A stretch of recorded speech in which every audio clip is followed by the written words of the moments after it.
awareness of what's going on in the skies around them as well in the region. So they bring that with to NATO as well. It will enhance our ability to be aware of what's going on in the maritime and aerial domains.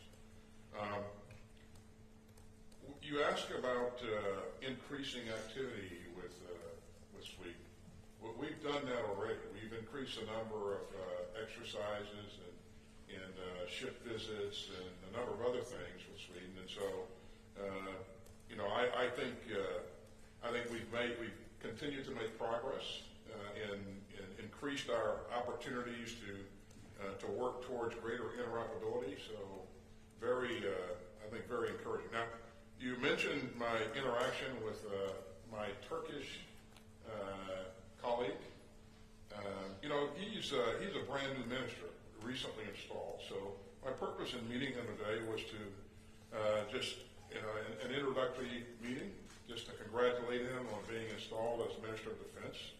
Of course, seized every opportunity to encourage him to move forward and approve the accession of Sweden. So, but it's a very short meeting, and I don't have anything to report out from that.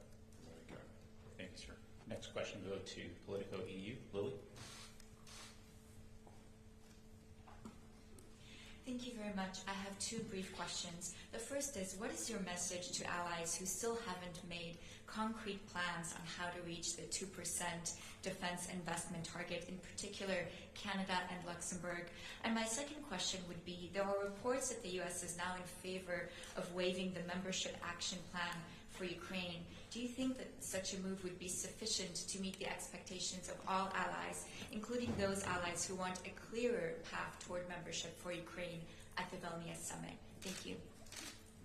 Yeah, in terms of the action plan, I'll let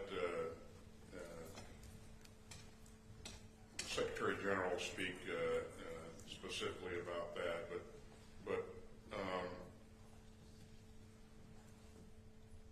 I think we're at a point in time where, you've heard me say that we're confronting historic challenges.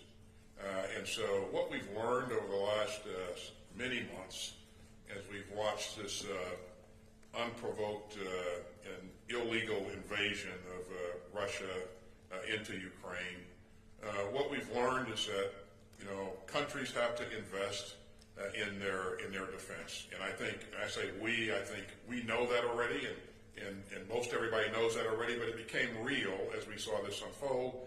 And so countries are leaning forward and more than willing to invest in their defense. And as we continue to discuss this, I think there's broad agreement that the 2% investment, 2% of GDP investment should be a floor and not a ceiling. And there are many countries that are anxious to exceed the 2%.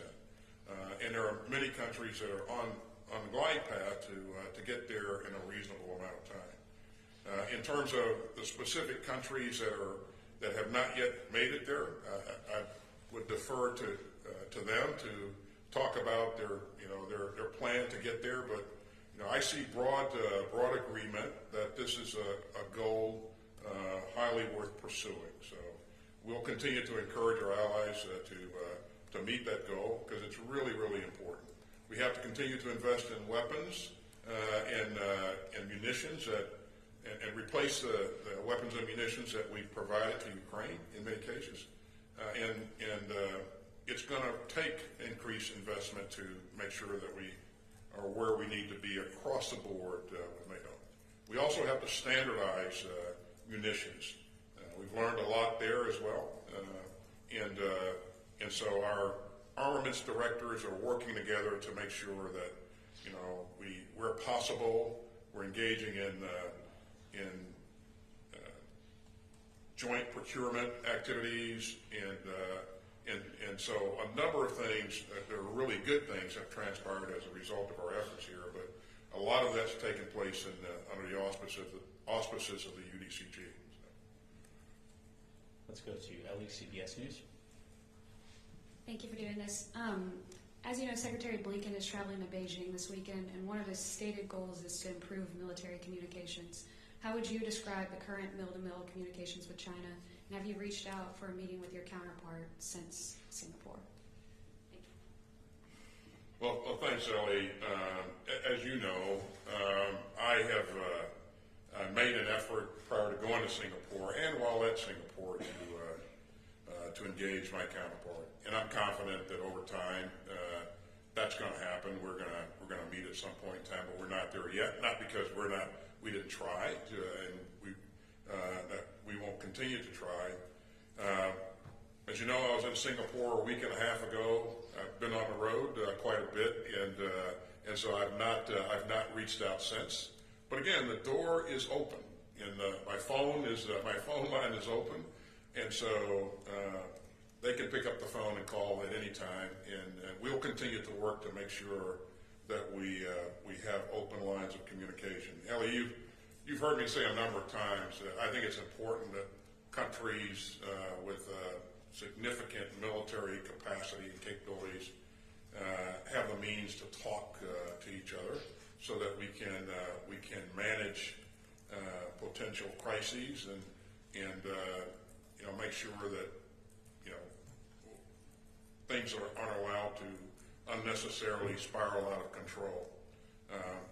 The kind of relationship that we want to have with China is one of competition, not one of contention. So we'll continue to work to make sure that where and when possible, we open those lines of communication.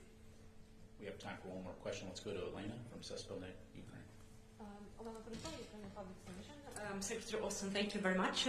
First of all, recently it was the information that appeared in the New York Times and several in other American media that U.S. may offer Ukraine some so-called Israeli security model.